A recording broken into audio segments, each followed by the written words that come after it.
আসসালামু আলাইকুম। Magic school live চ্যানেলে সবাইকে আমন্ত্রণ জানাচ্ছি। আজকের এই ভিডিওতে আমি দশমিক সংখ্যার গুণ নিয়ে আলোচনা করব।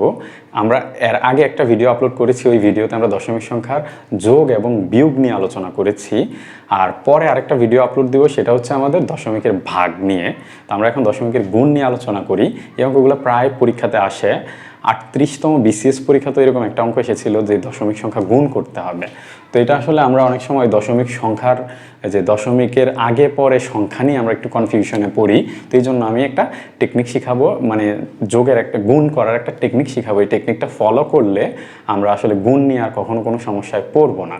তো আমরা এই যে দেখি, আমরা এই যে 0.01 ইন্টু 0. আমাদেরকে দেওয়া হয়েছে 0.02, তারপর যদি বলা হয় 0.0003, এদেরকে গুণ করতে হবে। তা আমরা আসলে দেখে যে মনে হবে যে এত বড় গুণ, আমাদের এত সময় নাই, সময় নষ্ট হবে। আসলে গুণটা এত বড় না, আমাদের এখানে দশমিক টশমিক নিয়েও চিন্তা করা লাগবে না। আমরা দশমিকের গুণগুলো করার জন্য আমরা ফার্স্ট কাজ হচ্ছে আমরা ভুলে যাব এখানে আর কোনো দশমিক আছে। তো আমরা যদি ভুলে যাই যে এখানে দশমিক আছে, তো আমরা এখান থেকে পাচ্ছি হচ্ছে 1, এখান থেকে পাচ্ছি হচ্ছে 2, এখান থেকে পাচ্ছি হচ্ছে 3। মানে মোট কথা হচ্ছে দশমিকের গুণ করতে বললে আমরা দশমিক ছাড়া যে পূর্ণ সংখ্যাগুলো থাকবে ওই পূর্ণ সংখ্যাগুলো আগে গুণ করব।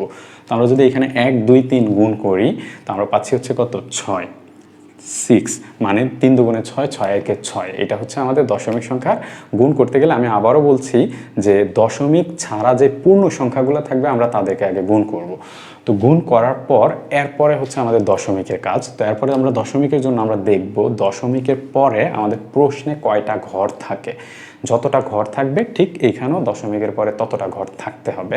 তো আমরা এইখানে দেখব দশমিকের পরে এখানে হচ্ছে 2টা, এইখানে হচ্ছে 3টা, তাহলে হয়েছে কয়টা, 5টা। আর এখানে হচ্ছে 6 7 8 9টা। দশমিকের পরে হচ্ছে আমাদের 9টা ঘর।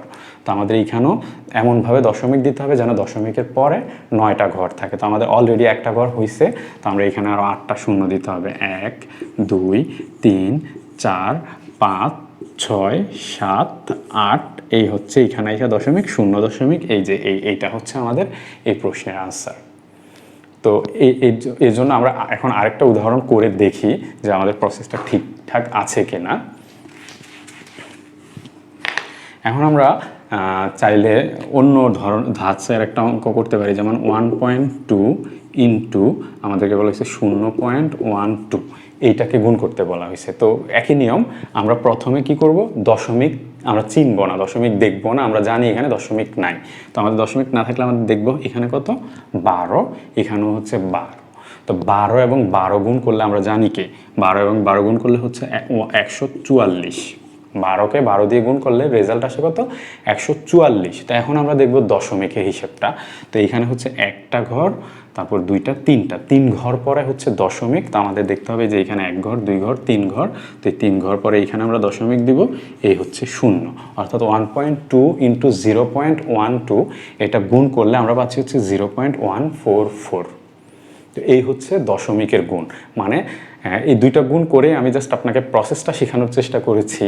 তো প্রসেসটা হচ্ছে কি, আমি লাস্ট সামারি আকারে প্রসেসটা বলি। প্রসেসটা হচ্ছে দশমিকের গুণ করতে গেলে আমরা এই যে প্রথমে আমরা দেখব এখানে কোনো দশমিক নাই, পূর্ণ সংখ্যাগুলো গুণ করব। তো গুণ করার পর এরপরে দেখব এই যে এখানে দশমিকের পরে কয়টা ঘর, অর্থাৎ দশমিকের পরে কয়টা সংখ্যা থাকে, সবগুলা মিলিয়ে কয়টা সংখ্যা থাকে, ওই সংখ্যা অনুযায়ী আমাদের আনসারে দশমিকটা বসবে। যেমন এখানে আমাদের দশমিকের পরে এখানে একটা ঘর, এখানে 2টা ঘর, টোটাল 3টা ঘর। মানে আমাদের রেজাল্টে 3টা, দশমিকের পরে 3টা ঘর থাকবে, এই যে আমরা 3টা ঘরে দিছি। তো আশা করছি দশমিকের এই গুণ করার এই ভিডিওটা আপনাদের ভালো লাগবে এবং উপকারে আসবে। আর যদি উপকারে আসে, আপনারা আপনাদের বন্ধুদের সাথে ভিডিওগুলো শেয়ার করবেন। আর যদি আমাদের ভিডিওতে কোনো রকম ভুল ত্রুটি থাকে বা আপনাদের কোনো প্রশ্ন বা মতামত থাকে, সেটাও আমাদেরকে কমেন্টস করে জানাবেন। সবাই ভালো থাকেন। আসসালামু আলাইকুম।